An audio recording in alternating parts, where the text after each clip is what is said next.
Raheem, the Dream, Sterling. Are we going to see a revival? We're back for another short video of Big Six Pants. Raheem Sterling, my dog, my God, that's my driller, Raheem Sterling. I'm Jamaican, so it's just, I'm just gassed. I think I'm going to see the old Raheem. I'm not going to lie. I know. Just take the bias away for a second. Take the bias away. Nah, let me not lie. Listen, we're back for another episode. Obviously, Raheem Sterling is basically on his way to Arsenal. It's basically done on deadline day. He's found a way. He's found a way outside of Chelsea Football Club. Smash the like button on this video and subscribe to Big Six, man. Let's get to 12K. We're about 400 subs away. So let's get it done. Listen, man, let's get into it. Raheem Sterling. Now, I'm not going to lie. There's a bag of Arsenal fans that are not happy with this. I understand why.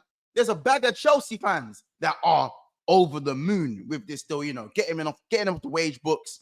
325 to 350 bags off the wage books, I believe. I don't know if it's a loan. I might need to double check. But yeah, that's off the wage books pretty much. Raheem Sterling obviously is a player that is basically out of favor, not in the plans of Enzo Maresca. The Chelsea fans are kind of falling out of favor with him. He was supposed to be the talisman, bought in at 26/27 in his prime to do a thing, and it hasn't worked out. But here's the thing. And yo, look at me. Here's the thing. Look at me. Here's the thing. Yeah.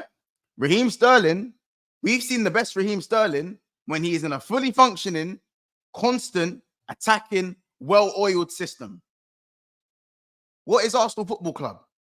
Very well-oiled, constant, good attacking system that works right now. That is doing very, very well. So for me, with Raheem Sterling, he's always worked over number 9, and he's also worked well with a system that is consistent and that is working and that is winning. He's never been that talisman, the guy that you can rely on and put all your laurels on to go and get you a massive trophy or do really well. He's always been a really good number 2 or number 3. So Chelsea, in my opinion, misprofiled him in trying to make him number 1. It's as simple as that. You know what I'm saying? If you're going to Man United and Chelsea and you're like a Raheem Sterling type of player, it's a graveyard for you. I'll be honest. Leave those type of clubs right now to the Amads and the Palmers, the really good youngsters that are coming through and are doing their thing. You know what I'm saying? So here's my take on it. Here's my take on it all. I think Raheem Sterling can actually have a little revival at Arsenal. I think he can actually do a thing. I'm not going to lie. For me, Arsenal have an issue on their left wing. Martinelli, for me, is not in the best of form right now. He's not in good form. He's not doing well. He hasn't been very good for the last 12 or 13 months or so. Trossard, excellent footballer, brilliant fundamentals, very good technically, great shot, good finisher, can use both feet, all these attributes. But when he starts the game, rather than coming off the bench, there's just something missing. Raheem Sterling now, of course, listen, he might not be able to take on his man the same way he used to, but he can still drift past the player. People still say that he's completely rubbed and he has this notion around him right now. I generally think in this system, will he be starting? Will he walk into the starting 11? Absolutely not. He won't just walk into Arteta's starting 11, but not a lot of players do. So if he starts on the left or if he gets some minutes on the left, Raheem Sterling is a numbers guy. And a lot of the numbers are very right side heavy for Arsenal Football Club. Bukayo Saka and Kai Havertz obviously chipping in with the goals. In that attacking lineup, of course, Gabriel Jesus is not a numbers guy. Martinelli, not really a numbers guy. Trossard can be a numbers guy, but off the bench. So if you have Raheem Sterling, I think that adds to their attacking depth. And I think you can get not so much the City Sterling, but you can bring it a bit closer to the City Sterling because he's in a well-oiled system. This is how you get the best out of Raheem Sterling, because if you know how to coach him right, and let's not remember, when he was scoring the 20s and the 30s and the 15s, who was coaching him? Mikel Arteta. This signing is not as bad as you guys think it is going to be. Well, some Arsenal fans, well, majority of Arsenal fans. I know a lot of you lot are very underwhelmed because you were looking at the likes of Nico Williams. There were slight links to Kingsley Coman. You were looking at the likes of Gyökeres. There were links to an Isak. But sometimes you have to deal with what you get. And I just don't think it's all doom and gloom the way everyone's making it out to be. If Raheem Sterling can get 15 GA for Chelsea and in a crap Sterling, a better Sterling, a more confident Sterling, a more Sterling with desire. Because let's be honest, at the start of last season, Sterling was good up until about November. He was.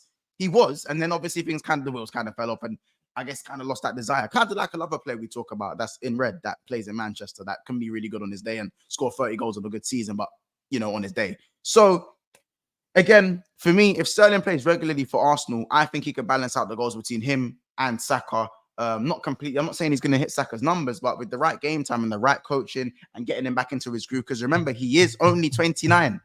He is only 29. Trust me when I say this. I generally think he can put up some good numbers. He's experienced. He'll know what to do in certain areas. Now, Arsenal fans, you're going to have to put up with the misses. I'm not going to lie. You're going to have to put up with a few of the sitters because even now, Raheem Sterling's ball striking is so inconsistent at times. So what you will get is a constant goal threat and someone who is going to register you pretty much guaranteed GA. And that is what I feel like Arsenal are missing in the forward left part of their team. So for me, I can't see the complete negative in this. I don't think Sterling's completely rubbed out, in my opinion. I'm just looking at the tweet now from Ornstein. And we've even got the here we go for Ivan Toney. Yeah, breaking news. Ivan Toney to Al Ali. It's happened as well. But yeah, Raheem Sterling, here we go. Agreement done on loan from Chelsea. Chelsea accepts final conditions and the player wanted the move. Also spoke to Arteta.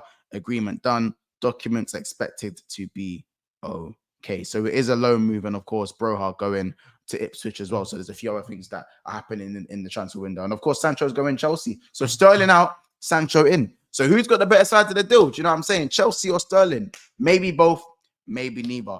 But we'll have to see. Personally, I want you guys to let me know in the comments how many goals you think Sterling's going to get for Arsenal from a Chelsea perspective and from an Arsenal perspective and even from a neutral perspective. Me, I think it just depends on how much game time he gets. I think that left side is up for grabs. I know Trossard is probably going to start on the weekend. Martinelli could get an extra game just before the international break against Brighton at the Emirates. However, listen, don't be surprised if we see Sterling get some minutes quite soon. Don't be surprised. And if Sterling gets, for me, above 12 to 13 Premier League goals, I mean, how many goals will Arsenal win in the league? You know what I'm saying? We'll have to see. I think Sterling has a lot to prove. He hasn't had the best time at Chelsea, but not a lot of players are doing well at Chelsea over these last 2 years. Obviously, the likes of Cole Palmer and Gusto have come in and done well. But for me, it's pretty hard to look good at Chelsea at the moment. And obviously, Cole Palmer, that's why you have to give Cole Palmer the absolute props that he's getting, and he deserves every bit of praise he gets. But yeah, man, we'll have to see, man. Listen, it's been another episode of Big Six Fans. Let me know how many goals you think Raheem Sterling's going to get. This signing is not as bad as you guys think. Trust me on that one. My gunman, he's at the north side of London now, from City to Chelsea to Arsenal. So from Liverpool to Liverpool to City to Chelsea to Arsenal, 4 top teams he's now playing for.